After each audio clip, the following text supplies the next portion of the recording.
بسم اللہ الرحمن الرحیم۔ السلام علیکم۔ 5,00,000 احادیث کا نچوڑ۔ امام اعظم ابو حنیفہ رحمۃ اللہ تعالیٰ علیہ نے اپنے بیٹے حماد کو 5 حدیثیں سنائیں۔ فرمایا، ایک، نبی کریم صلی اللہ علیہ وسلم نے فرمایا ہے، اعمال کا دار و مدار نیتوں پر ہے اور انسان کے لیے وہی ہے جس کی اس نے نیت کی ہو۔ 2، انسان کے اسلام کی خوبی یہ ہے کہ لا یعنی فضول چیزوں کو ترک کر دے۔ 3، تم مومن نہیں ہو سکتے جب تک اپنے مسلمان بھائی کے لیے وہی چیز پسند نہ کرو جو اپنے لیے کرتے ہو۔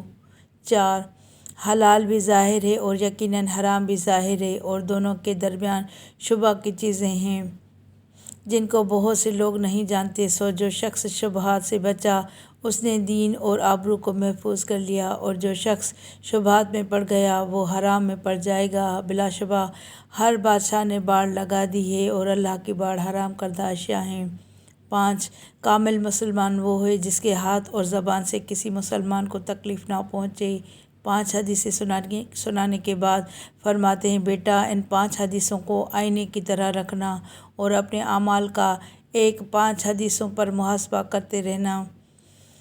یہ 5 حدیثیں ان 5,00,000 حدیثوں کا نچوڑ ہیں جو مجھے یاد ہیں۔ سبحان اللہ عز و جل، صلو علی الحبیب صلی اللہ تعالیٰ علی محمد صلی اللہ علیہ وسلم۔